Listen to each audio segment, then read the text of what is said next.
With Sunbreak coming out this year, I wondered to myself how exactly it would increase the difficulty of Monster Hunter Rise. When I looked online to see what other people thought, I found that most people were concerned about the wire bugs. In particular, they were concerned that the wirefall technique would make Sunbreak a joke. In fact, they argued it already made Rise the easiest game in the series.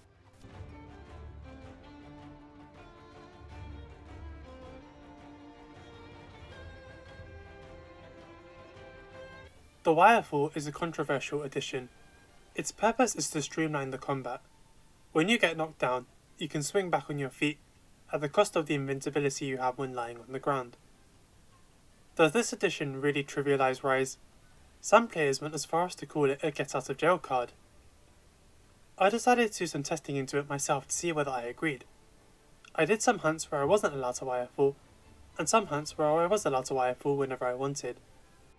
After my testing, I came to the conclusion that Wirefall more or less breaks the combat of Monster Hunter.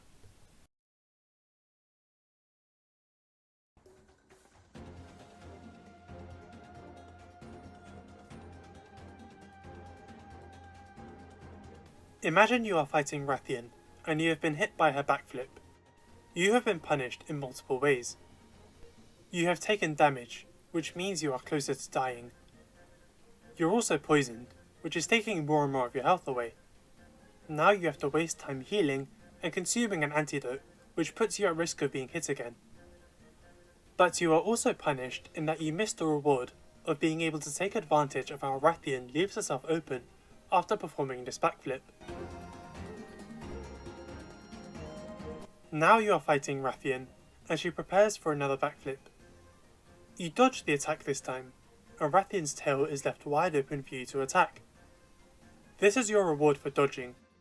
Not only do you get to save time by not having to heal, but you get to inflict massive damage on the tail, with the goal being to break it. This is how Monster Hunter combat works. Learning how to avoid attacks and how to take advantage of openings left behind will make you much better at the game. What we have seen with Rathian's tail could be applied to Rathalos fireballs, Gosharag blade swipes, Rajang lasers, and more. Wirefall completely ruins this dynamic. Let's replay the scenario, but with Wirefall taken into account. If I get hit by one of Rathian's attacks, I can do two things here. I can Wirefall towards Rathian and get an aerial attack in, taking advantage of the opening she left behind when she attacked me. One of the main punishments of getting hit was that I wasn't able to attack Rathian, which encouraged me to learn how to dodge the attack. Being able to hit Rathian after she left herself open would have been a reward for me learning how to dodge her backflip. With the Wirefall, I don't have to learn, it's just free damage. Alternatively, I can Wirefall away from Rathian. Not only does she have no hope of catching up to me in the next 7 seconds or so, but I can just heal away all the damage I took for free. To make it easier to distinguish these types of Wirefall, I shall call them Attack Fall and Heal Fall. Both attack and heal falling subvert different aspects of being hit by a monster attack. Attack falling allows you to claim the reward of dodging the attack, even though you didn't. And heal falling lets you negate all the punishment of being hit by an attack. You can heal yourself, cure your statuses, and it puts you far enough away from the monster that you don't have to worry about potential follow-up attacks.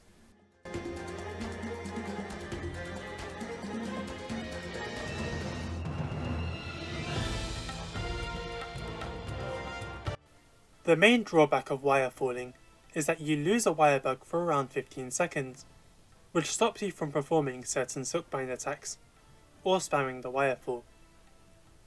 I personally don't think this drawback is big enough, since all you have to do is show a bit of restraint and keep one bug saved up. You can also find a third wire bug lying around, which makes wire bug management even easier. If you attack fall too recklessly, you can very well zoom straight into another monster attack, which could spell death if you aren't careful. This is a drawback that again doesn't become an issue if you show some restraint. There are almost no drawbacks to heal falling, none at all. You restore the damage you took and can go back to fighting the monster. In very rare cases, you could zoom into another monster attack, but Rise very rarely makes you fight 2 monsters at the same time, so it's not much of an issue. Some monsters have attacks that force you into a situation where you have to wirefall upon being hit in order to avoid a second attack. Magnamalo has an attack where he scoops you up and throws you up into the air. At the same time, he launches Hellfire gas that explodes as you land. The only way to escape this attack is by wirefalling. Quite a few Rise monsters have attacks like this. They will either launch you up into the air or slap you down onto the ground in a state where you aren't invincible. The only way to escape is to wirefall. Now at first I thought this was a really good idea. Now players will have to think twice about whether they want to wirefall or not, as they may not have enough bugs to dodge one of these attacks. But upon further testing, I realised it may disproportionately affect certain weapons compared to others. I shall use two examples here, the longsword and the sword and shield. The longsword has a powerful silkbind attack known as the soaring kick, which does a lot of damage at the cost of a single spirit gauge level. It only uses one wirebug. The sword and shield has a powerful silkbind attack known as the Metsu Shoryugeki, which is an uppercut move you do with your shield that does more damage if you do it against a monster attack, like a counter. Both the soaring kick and the Metsu Shoryugeki are the strongest silk binds in both weapons' arsenals, so both weapons rely on them quite a lot. Here's what I found. If a longsword user uses a soaring kick, and then 5 seconds later is hit by one of these wirefall pin attacks, they will be relatively fine, as they still have a wirebug free. But if the sword and shield user performs a Metsu Shoryugeki and then proceeds to be hit by one of these wirefall pin attacks, they will be stuck and will be hit by the follow-up attack as they have used up both their bugs and cannot escape. It is the same problem for a lot of weapons that rely on double bug moves, which makes these wirefall pins slightly unfair. Being more lenient to weapons like the longsword that can do more damage than these double bug attacks, but still be capable of escaping potential wirefall pins. I think this is a relatively minor issue that still needs more testing to see if it's really major or not, but it's worth mentioning either way. If I had to say something nice about the wirefall, it does make combat a lot faster. When I play older Monster Hunter games, I often find myself missing the wirefall and holding ZR instinctively. There is something thrilling about being smacked and then wirefalling into a charged hammer attack. It's also worth bringing up that the wirefall does make you vulnerable while performing it, which can cause you to die in ways that could have been avoided. It's not completely unbalanced. Despite it breaking aspects of the game, I do quite like its addition. It just needs rebalancing. In other words, it needs more drawbacks, and or the current benefits need to be a little bit less game breaking.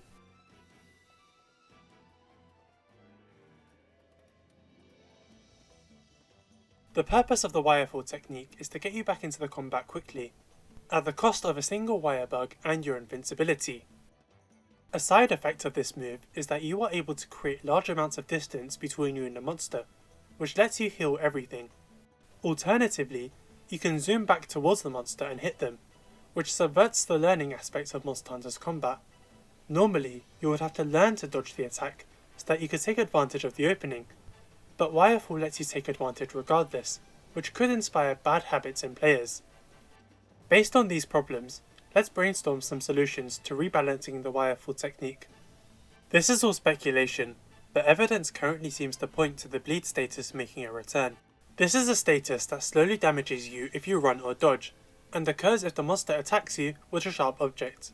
Nagakuga and Shogun Senator are two monsters known to be capable of inflicting it. So if bleed injures you when you are running, and injures you even more when dodging, who is to say it won't do massive damage to the player if they do something as drastic as a wirefall? This would make fighting monsters capable of inflicting bleed very dangerous, and it would be a great, albeit situational nerf to the wirefall. Shogun Senator has been confirmed for Sunbreak, and the new flagship Malzeno looks like a vampire, and Nagakuga is already in the game, so I would say it's more or less confirmed that bleed is coming back, but we will see. Out of the two wirefall types, attack fall is much less of a problem than heal fall, because attack fall at least has some risk involved. A big reason as to why heal fall has no risk is because your weapon is immediately sheathed, so you can wirefall and immediately heal. So I think wirefall should keep your weapon unsheathed in order to make heal fall more cumbersome, and encourage players to use the attack fall a bit more. A simple but effective change could simply be making it so wirefalling uses up 2 bugs instead of 1. This feels like an easy change, but I get the impression it would have somewhat of a detrimental effect on the game. For example, those special Wirefall pin attacks would be much harder to dodge at all, and if Sunbreak adds more of those attacks, then people might just stop using Silkbinds, which I don't think is particularly good for a game centered around them.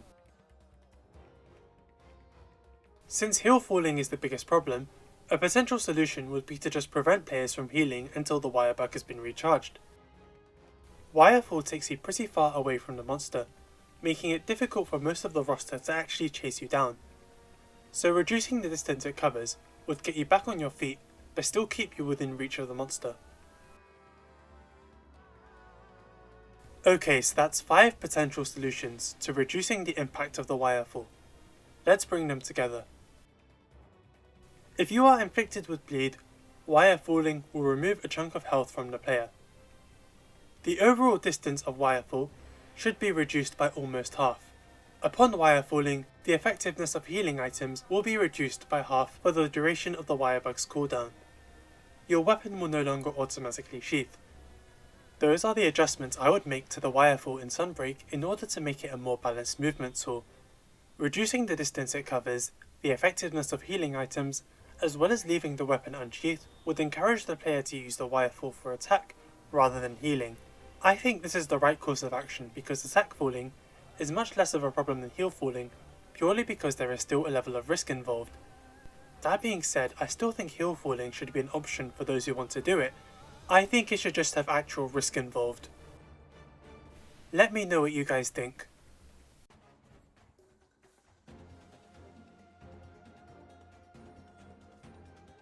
Wirefall breaks Monster Hunter combat by negating the punishment for being hit by a monster's attack, but also giving you the reward as if you dodged it completely. It should be nerfed in Sunbreak, but overall I still think it's a fun addition. It just needs heavy tweaking in order to be more balanced. Hello everyone, I wanted to talk a bit about the channel. The longsword video blew up and basically became my most successful video ever, and I'm really pleased with the results and I want to thank you all for the support. It's been great, that video got so many comments and it reached a point where I literally couldn't respond to them all. I'm also very grateful for the support the Rajang video got, which got 13,000 views in a week, which is really cool. In fact, a lot of my videos topped 1,000 views after that, which meant people went back and watched my older videos. That was really nice, thank you. As some of you may know, I had COVID-19 over the Christmas holidays. It was horrible and I basically couldn't record anything. Which sucked, because I was completely free during that period of time, I could have got so much done. Even now my voice is still a little bit screwed up. In fact, you might have noticed in this video. I was actually debating doing a subtitle only video, like one of my older ones, since I really can't do long sentences without needing to breathe, but I'll be fine.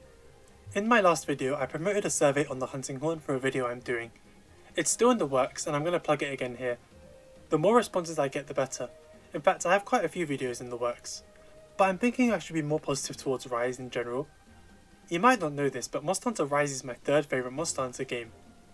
And yet I saw certain commenters in my other videos who were discouraged to play it, after seeing the Disappointments video or the Rajang video.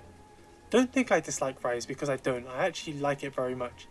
But after 300 hours you can look back at the game with a sense of clarity, It's very easy to highlight problems and solutions because, the good parts of Rise heavily outweigh the bad.